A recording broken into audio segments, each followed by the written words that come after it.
reach beyond the darkness, beyond the grave, to an unexplored dimension as we travel to the mysterious realm of ghosts. Journey with us into the world of ghost stories. Hello and welcome. I'm Patrick Macnee. There was a killing a day in Tombstone. But sometimes that rage lasts forever. Things have fallen off the wall, like picture frames, whiskey bottles. We even had a lamp fall out of the ceiling. I was counting the money at the cash register. I heard footsteps, turned around and wasn't anybody there. I am positive that there's at least one ghost in here, and every one of us has felt him. We've got a nickname for the ghost here, and we call him Felix. He's just as real as I am. It was the busiest city between St. Louis, Missouri and San Francisco, California. Many of these people that were murdered or killed were unknown and are to this day. Some of them were killed the very first night they arrived. If you are sensitive in any way, you will walk in and out of cold spots. This is an old country. A lot of hard luck stories and a lot of tragedies. Lights will come on and go off, doors will swing open. It's definitely a ghost town. Definitely a ghost town. You can't dismiss everything as coincidence. It's rather interesting. It's like walking through the town as it was during the 1880s. There was a time during the days of the early frontier when a frenzy for gold and silver reached a feverish pitch, and the six-shooter became the language of the day. But along with this quest for glittering gold came the inescapable tragedy of tarnished dreams. For most of us, the Old West is an era gone by. But here in Tombstone, Arizona, the colorful history of cowboys, saloons, gambling, and gunfights is still alive. Everyday local townspeople recreate life as it was in the 1800s. So is it possible that residents from the 1800s have found a way to create life in Tombstone today?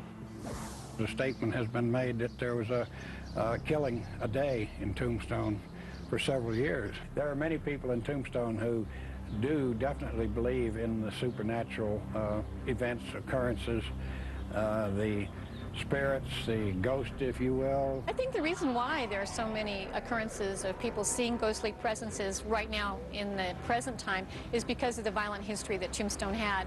You will always find that violence that has occurred in a home or in a community, that seems to bring out the ghosts more often than not. And the town of Tombstone was definitely no stranger to violence in the 1800s. Greed ran amok, and scores were settled with bullets and knives. This was a time when a nugget of silver was worth more than a man's life, and one man's death was another man's bread. Gun duels were the order of the day, and hangings just another daily event in the town square. What bullets and ropes didn't take care of, diseases like yellow fever certainly did. Contrary to what we know as ghost towns, Tombstone is still pretty much alive. There was a time, however, when Tombstone was almost doomed to live down to its name. Tombstone lasted until about 1886 when the mines flooded, and of course then the economy started downhill. And they still had the county seat, and they lost a lot of people. But about 1930 they lost the courthouse, the county seat, to Bisbee. And when it moved out in 1931, well, the population went down really low, just a few hundred people. And they had nothing to hold them here. Most of the stores were boarded up and deserted. So the town almost died. And they also coined the name sometime later, the town Too Tough to Die. On those quiet, dark nights around the campfire, telling ghost stories can give anyone an eerie feeling. And it's not just the cold that sends chills up and down your spine. At times, it's like unseen eyes are piercing you. But when you turn around, there's nothing but a stretch of blackness. That's what ghost stories are all about, pulling you from the world of reality into a world of obscurity. And in Tombstone, we found a wealth of ghostly tales.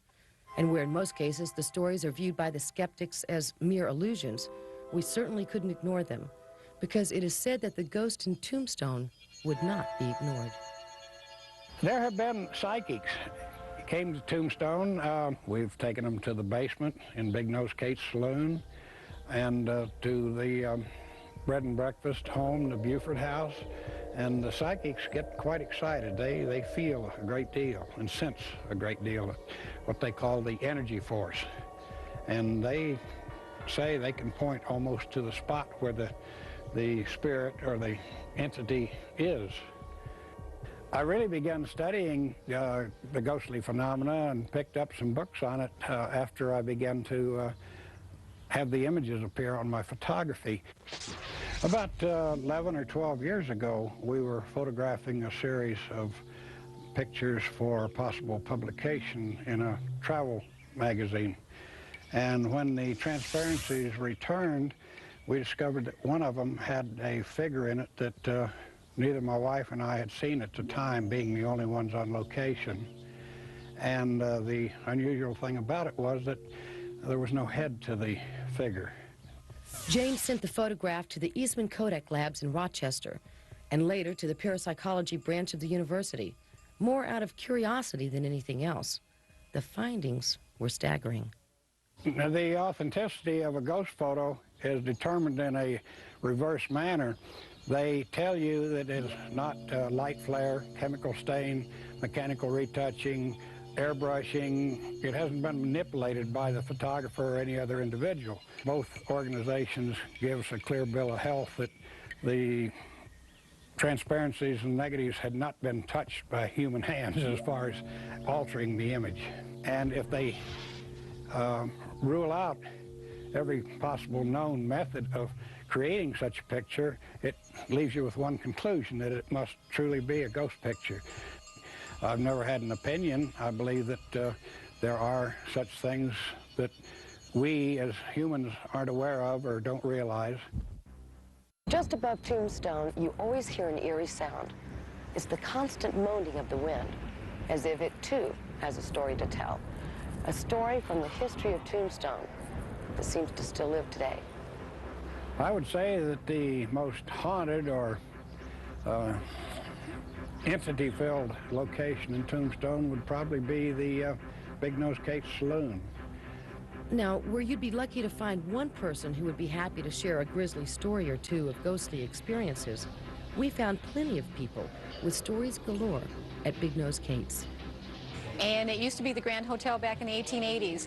It played a big part of history, as Wyatt Earp and his brothers used to stay here.